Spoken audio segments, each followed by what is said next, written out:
Friends, the evil one wants us to live in our past, our mistakes, our doubts, our fears, our anxieties. He wants our old habits and our patterns to define us. Some of us want to live in our patterns and our old selves because it's comfortable. We know how to navigate that. It can be easier to navigate that. Maybe we even have some guilt about moving on. But Jesus wants us to live in freedom. He wants us to break through of these patterns. And that is what we're talking about tonight, is patterns. Tonight we're going to talk about patterns. We're going to go walk through some biblical examples of patterns. We're going to talk about a more modern story of a little girl who was adopted into a family that she thought was going to be perfect. Turns out, not always the case. This little girl fell into darkness, fell into some really hard patterns, some really destructive patterns. My hope is that as we go through this night, that you're going to find yourself in one of these stories, that you're going to see yourself in one of these stories, in these patterns that we're talking about. Look for where you fit in to the stories. Look to where the patterns have defined you over the years and years and years that have built up. You ready? You with me? All right, let's do this. Heavenly Father, I just thank you for this time. I thank you for this time that we get to jump into your word. God, that we get to hear from you. Lord, you are moving in this place. Your spirit is in here. And we just thank you for that. Open our hearts, remove the distractions, and let us hear directly from you. Show us the patterns that you want us to break. Show us your love and your grace and your forgiveness. Help us break free. Help us to live in the freedom that only you can provide. We love you. We're so grateful that we get to just sit with you tonight. Take me out of the equation, God, and just speak through me. And I pray that these beautiful daughters of yours hear exactly what they need to hear. Not because I'm saying it, but because you're saying it, God. Amen. So what comes to mind when we think about patterns? What are some things? Throw them out here. What are some things that come to mind? Behaviors, Julia. Similarities, I like it. What else? When you think of the word pattern, what comes to mind? Repeat, Julia. Shapes, I love it. What else? Yeah. Cycles. Sewing. Yes. Yes. Yeah, simplicity, sewing, absolutely. Tracy. Familiarity, comfortability, right? Olitha. Connections. I love that. I love that. A pattern is consistent. It's repeated acts. It's a blueprint, something to be modeled, an example to be followed. We are surrounded by patterns. There's shapes. Julia, you said shapes. There's trees. There's structural patterns used in creation and design of buildings or clothing, right? The sewing. There's behavioral patterns. When someone sneezes, what do we say? Bless you. That's a pattern. It's a social pattern. Music is a pattern of notes that make up a beautiful song. Cozy blankets that provide safety and security have patterns on them. I love cozy blankets. If you come to my house, I have a cozy blanket on every chair, in every corner, because you never know when you're going to need a cozy blanket. And my friends tell me I don't need any more, and I tell them that's a lie. I need more, because a cozy blanket is safety and security. Our fingerprints have patterns on them that are only unique to us. No fingerprint is the same. Expectations in a job provide patterns and boundaries of what our boss is looking for, what we can expect from our coworkers. We talked about social patterns. Patterns can be messy. They can be mesmerizing, comforting, orderly, or beautiful. They have a purpose. They are clear. We know what to expect with them. They're comfortable. They contribute usually to a bigger picture. And they're intentional, and they are not wasted. So there's some examples of some patterns on there. Who are my quilters in the room? Pastor Diane, sewers, couple sewers. So you guys are very familiar with patterns and the textures, right? They all have a picture. They're all put together for a purpose, a reason. When I was a kid, every Labor Day, Hudson, don't show it quite yet, but every Labor Day, my family would go up to family camp in the woods or up north, right? But normally it was just in the woods. We're going to the woods. And we went to this beautiful camp. I spent a lot of time at this camp. I loved this camp. And every time we'd go up there, there was this drive, and it's a two-lane road. So one car going this way, other cars going this way. 2 lanes, nothing on either side except these beautiful trees, rows and rows and rows of trees. Hudson, you can show the pictures. I loved driving past these trees. It was miles and miles of these trees. And I loved them because they were mesmerizing to me. They were in perfect rows. I loved staring out the window, looking at them. I always wondered how they got so straight and how they got so perfect. I wished everything in life was this perfect. That it was that clear, that lined up. That was my goal right there. I love perfection and was drawn to its order. Perfection is one of my patterns. We're going to talk about that a little bit. Patterns can order our world and our lives. They're necessary, they're helpful, but they can also be really destructive. We get fixated on them and that we can't be flexible. We get bent out of shape when someone goes against our pattern or our social norms. So how many of you have gotten frustrated when you're in the airport, you're in the line to go to TSA, and the person in front of you doesn't know that they have to take off their shoes, take off their coat, put all their items in the bin, take out their electronics. If you're in the room, I'm sorry. But I get so frustrated by that. I'm like, folks, we know how to do this. This is a pattern. You're messing with my pattern, right? Or is that just me? There's a couple others? All right. Thank you. I'm not alone in that. Excellent. We form these patterns, right, of how to deal with stress, anxiety, and disappointment. We try to control the outcome. We judge others. We're critical of ourselves and other people. We're people-pleasing. We run away from our problems. We isolate. We dooms scroll on social media, comparing ourselves to everyone else's highlight reels. We get into fights. We shut down. We turn to alcohol, sexual addictions, medicate ourselves. These are all behavioral patterns that we might fall into, that make up our lives, that make up how we cope with our everyday surroundings. I'm a recovering people pleaser. I self-disclose, recovering people pleaser. If you want to self-disclose, you can. If you don't want to, that's fine. But know that I am a recovering people pleaser. I don't like to upset people, or inconvenience them. And it's deeper than just being polite. I get consumed when it gets really out of control. I'll leave conversations and replay them every moment of that conversation in my head. Did I say anything offensive, upsetting, or mean to this person? Do I need to apologize to them? What are they thinking of me? Did I say something that I shouldn't have? What will they do if they judge me? Are they thinking I'm stupid? Are they thinking I'm the problem, right? Am I insensitive? Am I unkind? All these things play in my head just from one conversation I'll walk away from. It's out of control sometimes. And then I find something that I probably said wrong, and I apologize over and over and over for it, right? On the flip side of that, if someone does something that is great and helps me out, right, then I'm like profusely thanking them all the time. Like, thank you for going out of your way. Thank you for doing this. I know you're busy. I thank you. Some of you in this room have probably gotten those texts. Full disclosure. This is rooted in wanting to be liked, wanting to make sure that they're not going to get upset with me or disappointed with me, that they're not going to think that I'm enough. Patterns make up each of us, our personalities, our behaviors, our preferences, our desires. Some patterns we inherit.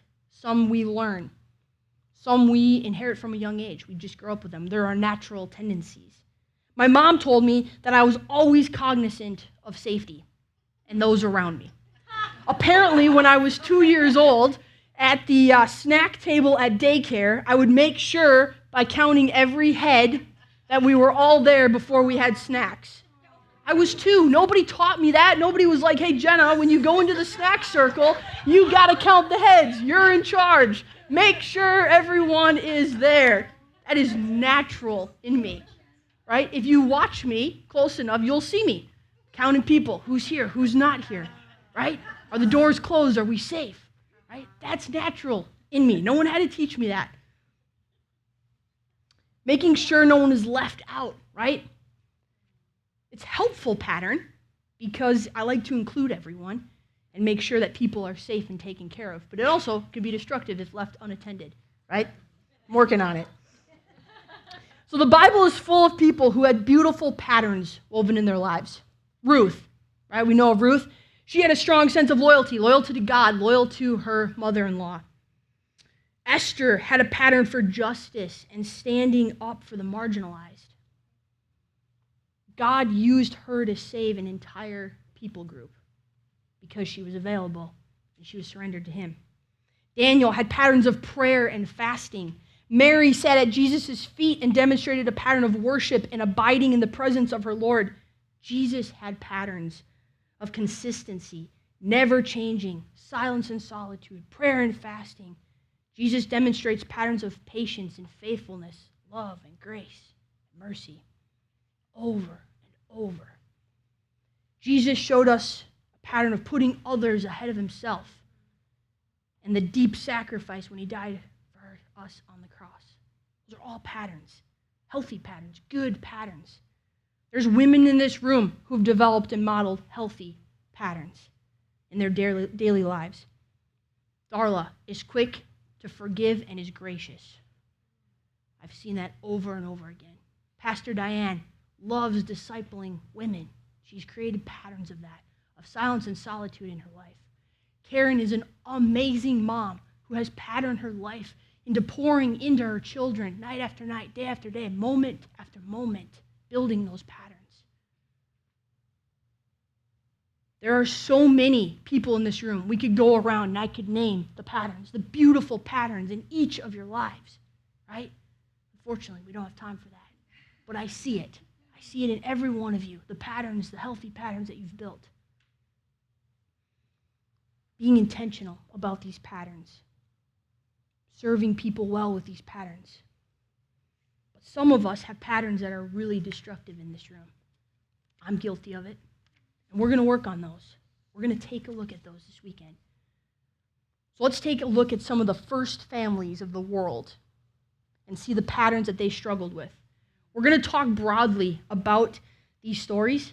I want you to jot down the Bible verses because I would love for you to dig into them more and more as we go throughout the weekend or next week because there's so much in these stories. We just can't cover it all. I had to cut things out, and I'm like, oh, that's so good. I don't want to cut that out. This is so good, right? Because there's so much in these stories. So I would encourage you, start in Genesis and work your way through because there is so much in these. If you don't know, there's journals in your bags, and there's a booklet in your bag that you can also have notes if you want as well as we go along here. So I'm going to read this story to you. Close your eyes if you want to. I really want you to get into this setting. So picture this. You and your husband, partner, boyfriend, best friend, coworker, whoever you like to hang out with. You're in a beautiful garden, a perfect garden. You were told by the gardener that you have free reign of the entire garden except the tree in the middle of the garden. That's off limits. Can't go there. One day it's hot. You want a snack. You're near the tree in the middle of the garden, the one you're not supposed to be by. Someone comes up to you and says, hey, you've had a long day. You're tired. It's hot outside. You look really, really hungry. I think you could use a snack. Why don't you take one of these perfect, juicy apples and eat it? And you think, oh man, but this is the tree the gardener told me not to touch. I don't know, but it's just one time. I don't want to go all the way back to my house to get the fruit from my tree. That's a long walk.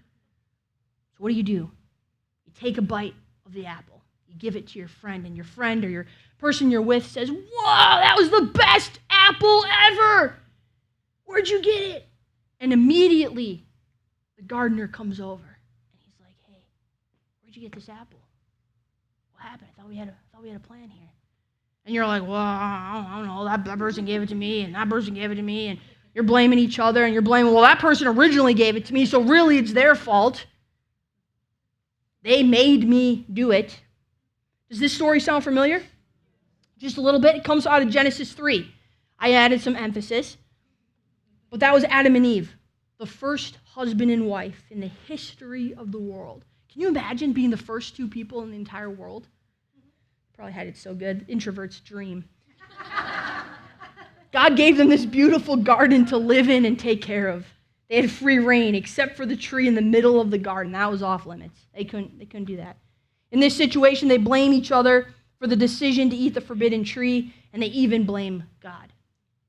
The pattern of defense, deceit, denial, blame, shame, and lack of personal responsibility are birthed into all humanity just because of these two individuals. Later, Adam and Eve had two sons named Cain and Abel. And there was a day where Abel brought the Lord his absolute best lambs. Cain brought some of his fruit, his crops, to the Lord. The Lord challenges Cain's heart and motive in bringing some of these crops while Abel's bringing his best. God's like, what's happened, Cain? What's going on? Cain gets defensive. He gets angry. And ultimately, he kills his brother Abel. God questioned Cain, and Cain lies. He denies it. He doesn't take personal responsibility for his actions. This is out of Genesis 4, 1 through 16. These patterns of deceit, defense, blame are inherited in this family. Cain introduces murder into his family line as a learned pattern, because later, one of Cain's descendants murders a man. And you can find that in Genesis 4, 17 through 24. Let's look at another family. We got Abraham and Sarah. Who's heard of Abraham and Sarah? A couple of you. All right, cool. They're married, okay? They're going on a journey together to Egypt. And Abraham is afraid that he will be killed and that the leader of Egypt will take Sarah as his wife. So Abraham comes up with a brilliant plan to deceive the Egyptians, and he tells them that Sarah is his sister rather than his wife. Now, before we write Abraham off, ladies,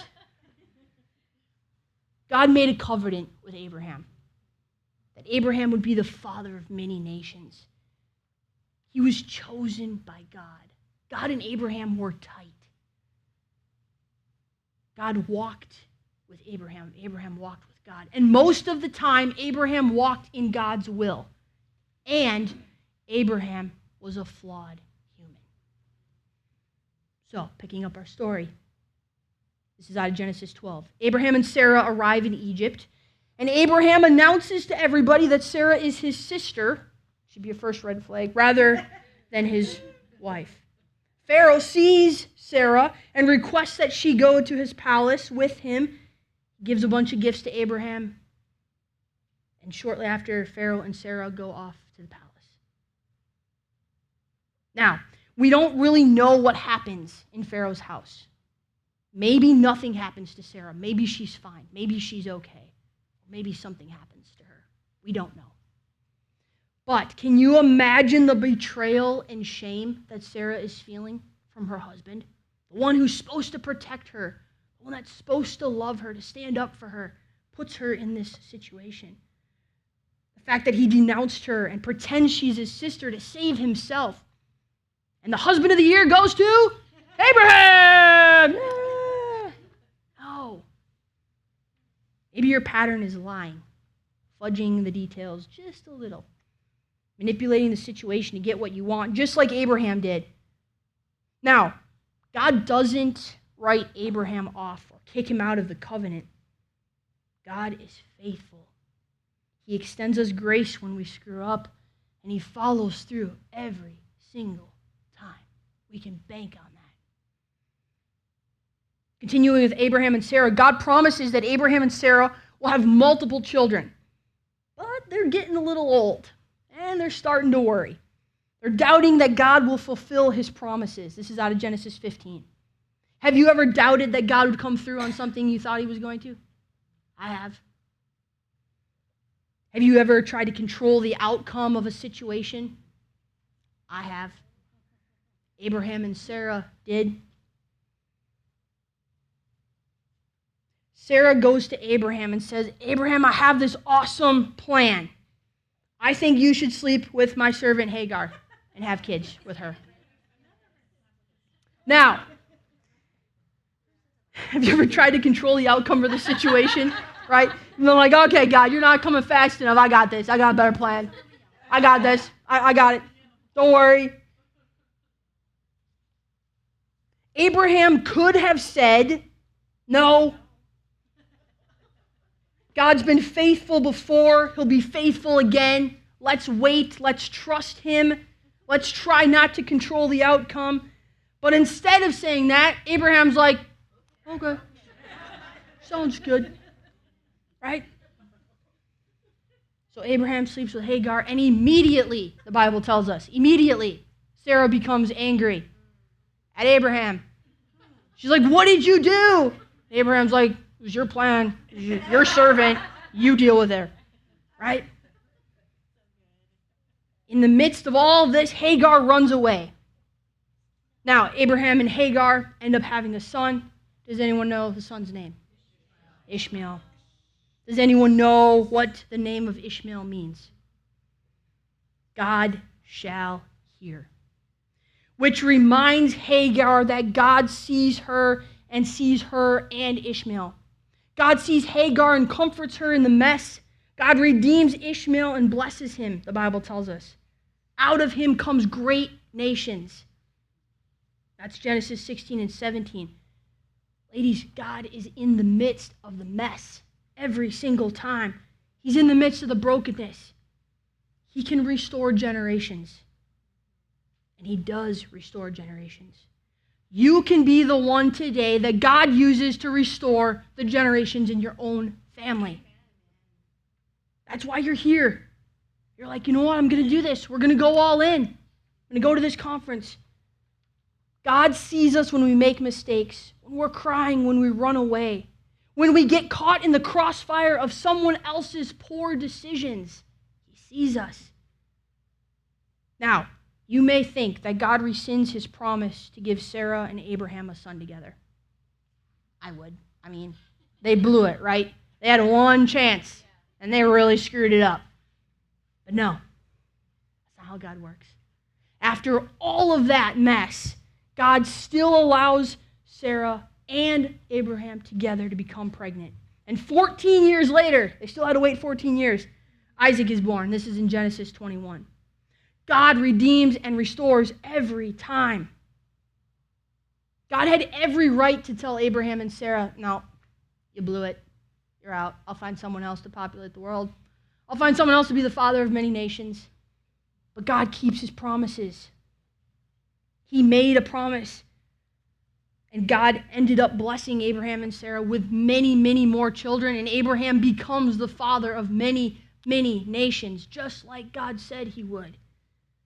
God is faithful. He forgives. He extends grace. Those are God's patterns. Numbers 14:18 says, the Lord is slow to anger and abounding in steadfast love, forgiving iniquity and transgression, but he will by no means clear the guilty, visiting the iniquity of the fathers on their children to the third and fourth generations. Psalm 103:10-12 says, he does not deal with us according to our sins, talking about God, nor repay us according to our iniquities. For as high as the heavens are above the earth, so great is his steadfast love towards us, towards those who fear him. As far as the east is from the west, so far does he remove our transgressions from us. Praise God. That is good news. I don't know about you, but I struggle with the pattern of control. But I'm learning that there's very little things in life that we actually can control. I'll talk more about this later. I'm sorely disappointed about that one. Really thought that one was going to work out for me. Back to Abraham and Sarah. Several years later, Abraham's son Isaac experiences a famine. And what does Isaac do? He lies about his wife Rebekah and says, she's my sister. Like father, like son. Isaac then has a son, Jacob, and he marries Leah and Rachel, and on 2 separate occasions, they tell Jacob to sleep with their servants. Right? So that they can have children. What does Jacob do? Well, okay. That's in Genesis 30 if you want to read that. If you thought God used perfect people to accomplish his plans, think again. Can you imagine what Thanksgiving dinner was for that family? Talk about drama. Whew. My Thanksgiving table pales in comparison to that one. Patterns can be inherited, learned, built into us. Yes, we are broken people. Yes, we come from broken families and we have unhealthy patterns. Ladies, God still redeems and he still restores, even after our crazy decisions. The Bible reiterates this over and over again, how forgiving and merciful and loving and faithful God is. He gives us grace. He wants to give us grace. If you thought the Bible was full of perfect people and that God used perfect people, look at these families. I find comfort in that. If you're still wrestling with your faith, you're not really sure about all this Bible stuff, that's okay too. Glad you're here. So glad you're here. Just think of these as stories, experiences, possibilities that could maybe happen. And the things we're going to talk about throughout this weekend are still going to pertain to you. So, remember that little girl that I mentioned in the beginning? She's standing right here. I'm the little girl. And the fact that God can redeem and restore any story is beautiful. I am an imperfect person. I fall into unhealthy and unhelpful patterns all the time. So let me tell you a little bit about my story. So I'm the oldest of 4 kids. I have 2 younger brothers. I have a younger sister. We were homeschooled. We're a tight family. My mom and dad loved us deeply. They chose to overcome a lot of patterns in their past so that they could be the best parents for us and to give us the best possible childhood. So including introducing Jesus into our family was one of those patterns. My mom constantly talked to us about how we were made in the image of God, how he created us. And if we ever found something that we were excited about or passionate about, she would say, that's a clue. That's a clue. Remember that. God birthed that in you. That's a clue. To this day, I still think of things and I go, that's a clue. That's a clue. That's a pattern that my mom instilled in me, a beautiful pattern. We all have purpose. My mom loves the Lord deeply and modeled that to us as we were growing up. She modeled boldness to me, living life to the fullest, loving and serving people, generosity. These are the healthy and helpful patterns that she demonstrated to me and my siblings. I don't know my biological father. Never met him. But the man that I call Dad is the only man that I've ever known to be my father. And he demonstrated God's unconditional love for me when he adopted me into his family. That was a pattern he demonstrated to me. I always loved the things of God and was drawn to him. And I committed my life to Jesus at the age of 8 with my dad sitting in his favorite recliner in the living room. It was a green recliner. I still remember it. It was his favorite chair. As a kid, I had this strong sense of right and wrong. That pattern was in me. I didn't learn that. That was part of who I am. If I did something wrong, I confessed it really quickly and even asked to be punished for it sometimes. I was always the good kid, the responsible kid. No one taught me that. That pattern was in me. Not necessarily a bad pattern. I mean, right? Every parent wants their kid to be the good kid. So not necessarily a bad pattern. Until I got a little bit older and my faith was built on legalism and always doing the right thing, always striving, working towards perfection, very careful not to mess up, critical of myself, never wanting to disappoint anyone, especially my parents, always trying to control my responses and my emotions. These were patterns. Can anyone relate? Do you see any of these patterns in your life? These patterns were reinforced by my environment. My mom struggled with a lot of health issues, so there were a lot of times when I would step up, be the oldest sibling, the responsible one, leading chore time, making sure everything got done, helping with what my siblings needed. I was sad that my mom was sick and sad when she had to miss things, but then I would feel guilty because she was sick, and I shouldn't feel that way. I started the pattern of stuffing my feelings because I didn't want to bother or make it harder for my mom. I knew she didn't want to be sick. I knew she was doing her best, and really she was doing it very well. She pushed through a lot of the time so that our childhood wouldn't suffer.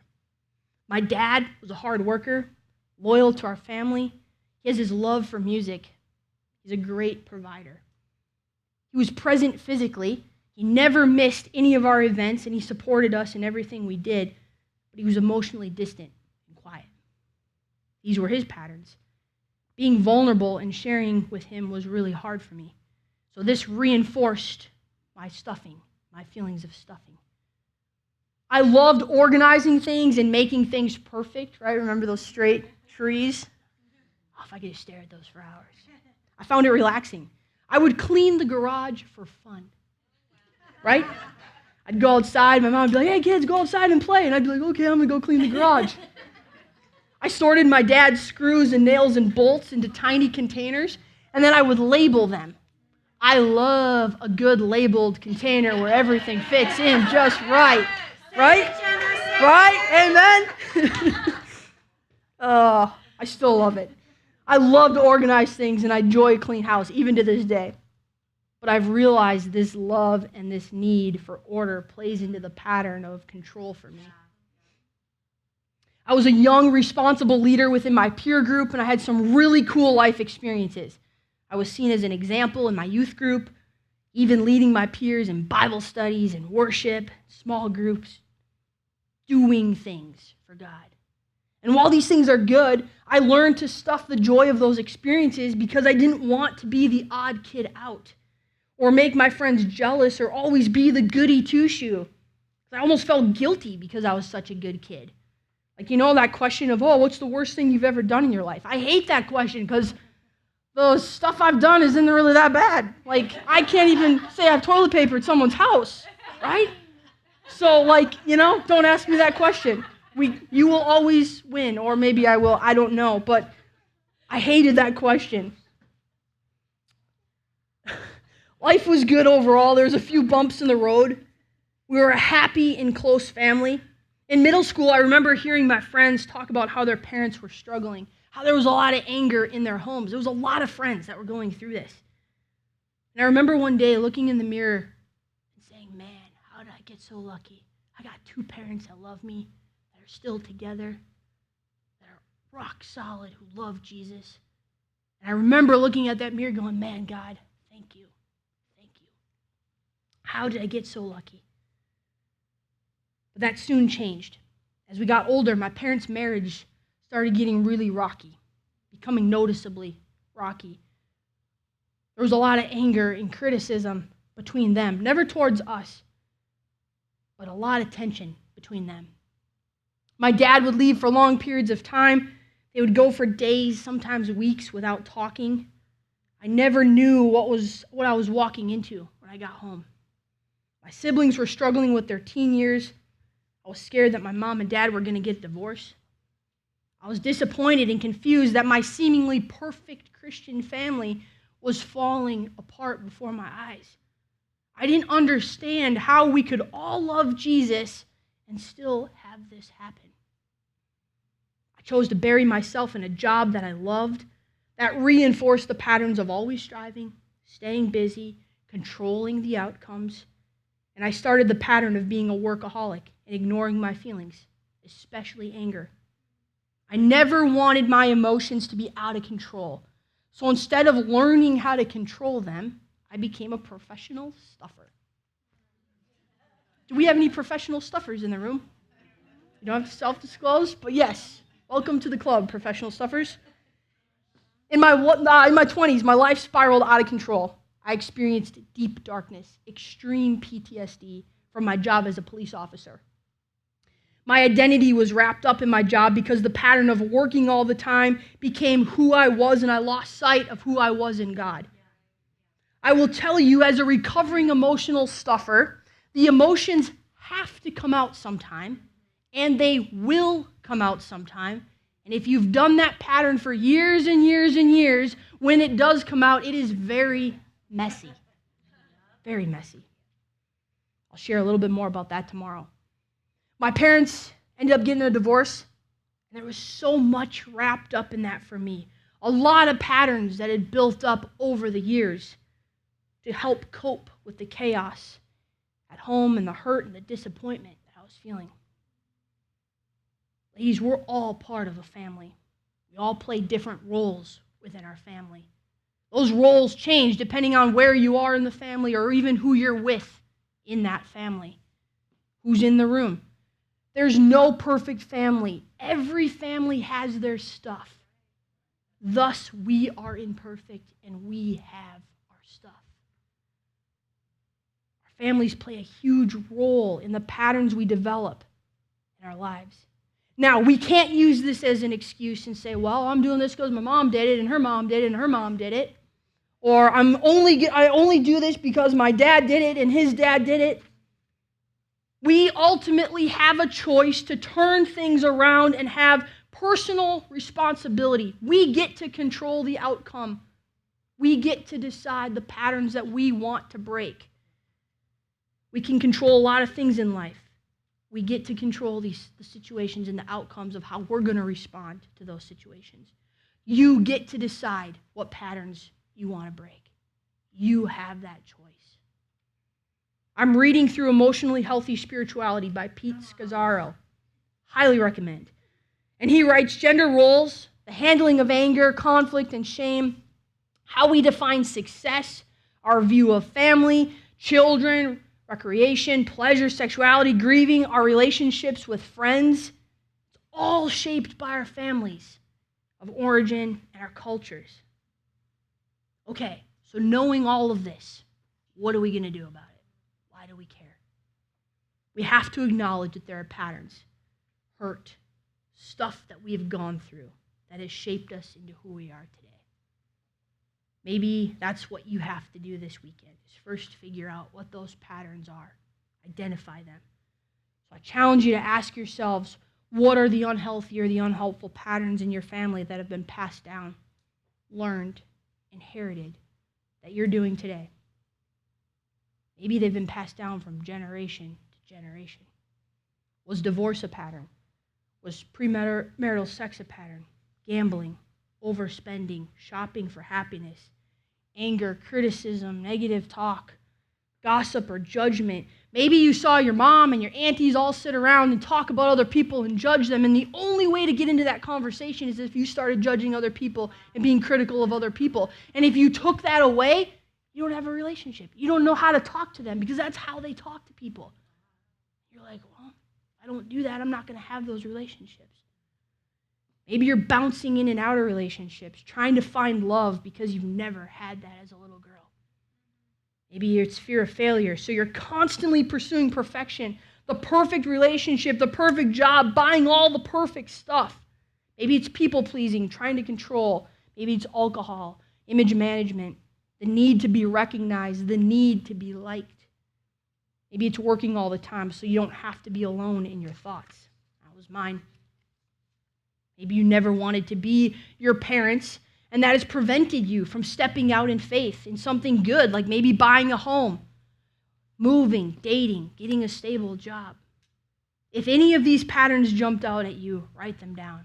Hudson, I think I have a slide of those patterns, if you could put them up there. Some patterns are really deep.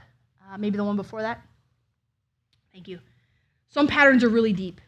Maybe it's a pattern of depression or mental health. Those are big. Those are deep. And those may not be resolved this weekend, although I believe God can do miracles. But some of those might need a little bit deeper attention, may need a little bit more work than just these 24 hours, and that's okay. There's counselors and there's guidance, and we're going to talk about that tomorrow. There's no shame in going to a counselor and working through those deep-rooted things. Know that you're not alone in any of these patterns. You can break free from them. I want you to break free from these patterns. And more importantly, God wants you to break free from these patterns. What's keeping you from breaking free? What are the lies you're believing about yourself? The strongholds that have the grip on your heart. Are they lies that you're not good enough, you're not worthy, that no one will ever love you, that you're always going to be alone, that you're never going to break free? Maybe it's that you are your past and that you're always going to be this way. You're not alone in your feelings of brokenness and disappointment, failure, fear, hurt, whatever it is. God tells us over and over again that He will never leave us or forsake us, that He is with us to the end of time, that He will walk through the hurt and the pain with us every single time. I can say that with confidence because I've experienced it. I want you to experience it. You have a community of people here that will help you walk through this journey. I want you to spend some time with the Lord in this space, in this garden, if you will. It's quiet. There's no distractions. Hudson's going to play a little bit of music in the background in the moment here. This is your time to reflect. I've thrown a lot at you. It's deep. There's a lot to dig through, and I'm not expecting you to dig through it all tonight. What I want you to do is maybe there's a pattern that the Lord is revealing to you that you need to start looking at, to identify. We'll talk more about how we break through the patterns tomorrow. Tonight, I just want you to think about what those patterns are. Notice it. Don't judge it. Don't analyze it. Notice the feelings around it. There's a handout on page 6 of your booklet. It's labeled a genogram. What is a genogram? Really glad you asked. Hudson, can you put up the picture? It's a tool that's going to help you identify some of your family patterns, your family of origin that you might be carrying with you. If you want to go deeper into this, if you're going to geek out on this, there's a whole book on this called Family Dynamics by Thomas Schisher. This activity is going to help you put a name to the patterns. Dr. Schisher explained that he sees relief in his students when he has them do this, because they see the patterns they've struggled with for years that have run in their family deep. And it can bring relief and provide understanding to the internal battles that we're having. It puts a name with the things we're struggling with. So I want you to fill out this genogram, filling it out with your family members' names. You can start as far back as you want or as close as you want. Maybe you start with your paternal grandfather, your great-grandmother, your maternal grandparents, your mom, your dad, your siblings, your immediate family. However you want to start, that's up to you. Follow the flow chart. And after you do that, I want you to start adding the patterns that you were seeing in these individuals and how they were affecting you. What traits are associated with each family member? Maybe it's mental health, divorce, premarital sex. Maybe it's alcoholism or abuse or anger. Hudson, if you could put that list back up on the screen. Maybe it's criticalness, poor critical and conflict management, anxiety, depression, drug issues, eating disorders. The list could be anything, right? Listing these traits out is not judgment on that person. I want you to hear that. It's not judging the people. It's naming the patterns to help us bring understanding and healing. So begin to write down your family patterns. Notice the people they're associated with, or the people that they're keeping you from. Write down the lies you're believing or that you're replaying in your heart. Take some time to do this at your tables or around the room. The room is yours. There are some questions on page 5 that can help guide you through this. The prayer room is going to be open, the garden, the living room. This is your time. Don't rush this. Don't rush it. Don't rush out of here. Take this moment to really look at this. In a little bit, the worship band is going to come up and play. They're going to close us out. Feel free to leave after that song, but you can also stay as long as you need to.